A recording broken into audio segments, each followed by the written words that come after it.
Bonjour à tous, je m'appelle Sylvain Letellier, je suis responsable des parcours et des opérations chez Propolis et aujourd'hui je vais vous parler de segmentation. Donc, la segmentation c'est un aspect très important dans la vie d'un entrepreneur, en fait c'est un des éléments clés dès le départ quand on pense à notre startup et c'est souvent quelque chose qui est un petit peu négligé. Donc aujourd'hui en lien avec vos activités sur le BMC, on va parler de la case du BMC sur la segmentation, mais on va aller aussi un petit peu plus loin avec quelques exemples. Donc dans votre business model Canva, la case à droite, qui est une des cases par lesquelles on commence quand on construit notre business model Canva avec la proposition de valeur, c'est quelque chose de vraiment très important. Quand on va commencer à travailler sur notre proposition de valeur, cette proposition de valeur, elle ne fait du sens qu'avec un segment qui est clairement défini. Le segment, c'est quoi? C'est vos clients, c'est les gens à qui vous allez communiquer, et ces gens-là peuvent être très très différents en fait, les uns des autres. Si on pense à une entreprise B2B, donc une entreprise à qui vous aimeriez vendre, vous pourriez parler à une très très grosse entreprise type Hydro-Québec ou une PME de 5 personnes. Et en fait, pour vendre le même service, vous allez les adresser de façon complètement différente puisque ces clients-là ont des besoins différents. Donc encore une fois, un aspect très important, donc on va essayer de creuser un petit peu plus en détail aujourd'hui cet aspect-là.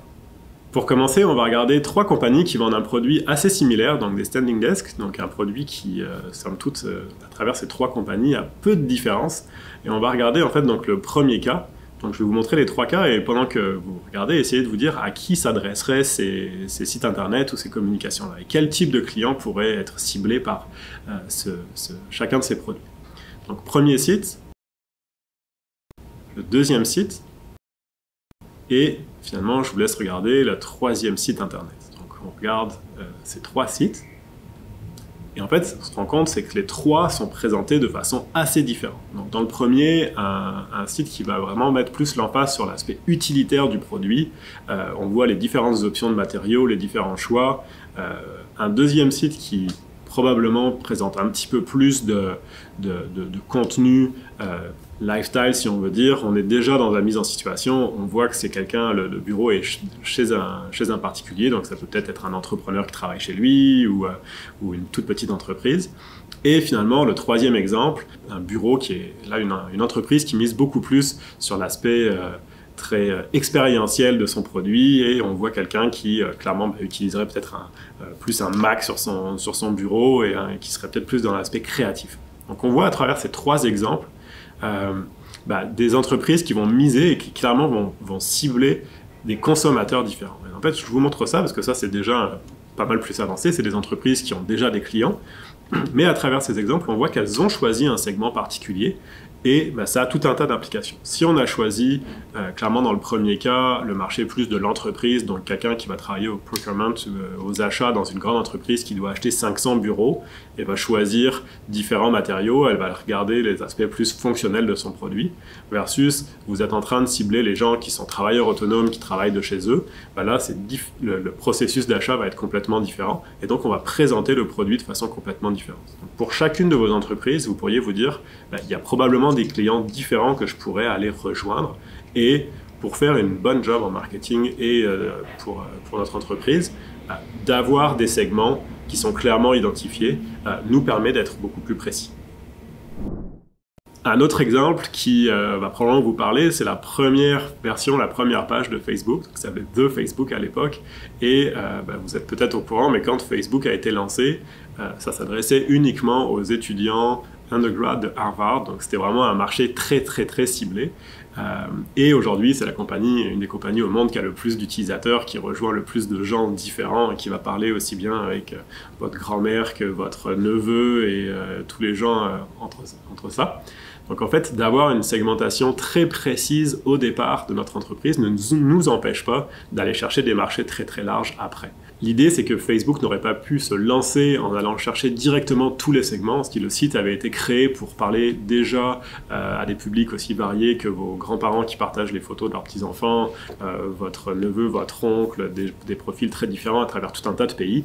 Il y a très peu de chances que l'entreprise aurait connu du succès, simplement parce qu'en fait, elle aurait pas rejoint spécifiquement ces publics-là. Alors que à Harvard, au moment précis où le site a été lancé, c'était parfait. Tous les gens voulaient être sur le site et avec très peu d'efforts de communication et de marketing, on était capable de rejoindre notre segment.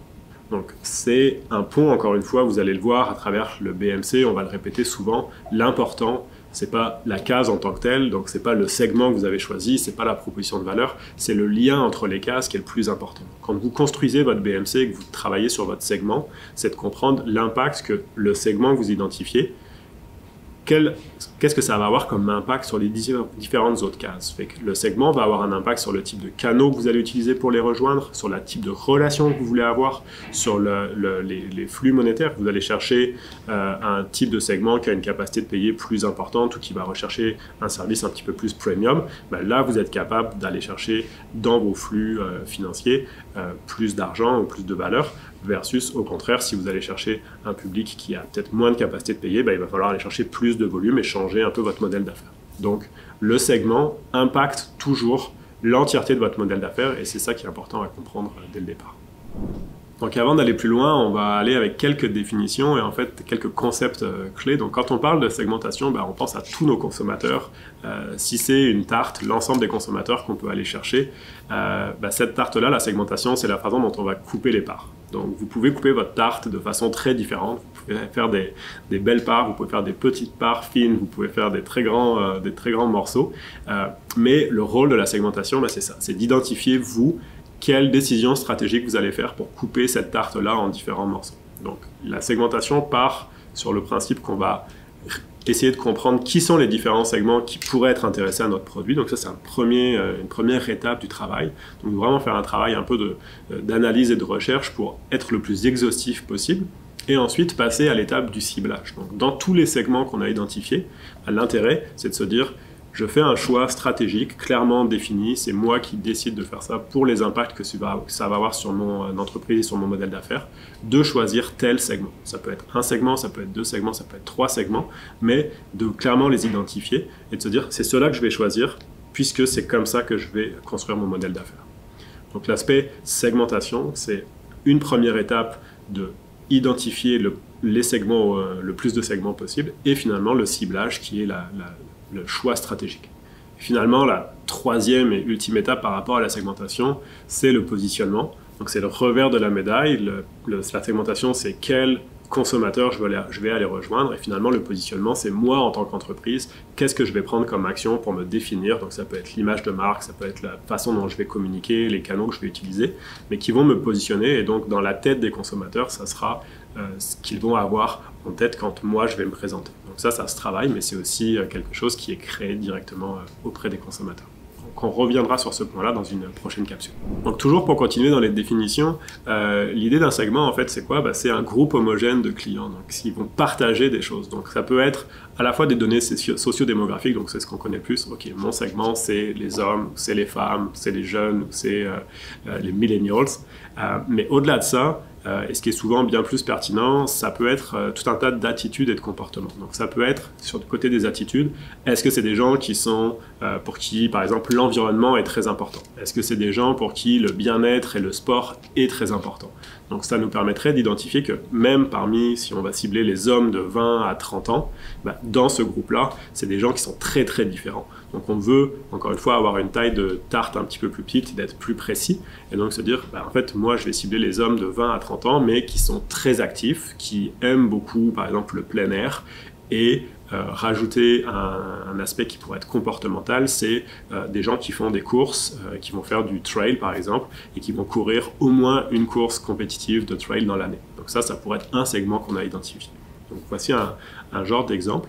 Et ce qu'on veut aussi, c'est qu'il soit assez distinct des autres segments pour que ça fasse du sens. Donc d'avoir des critères qui nous permettent vraiment de dire, bon voilà, une personne est dans tel groupe ou elle est dans tel autre, et qu'on puisse le savoir de façon assez précise.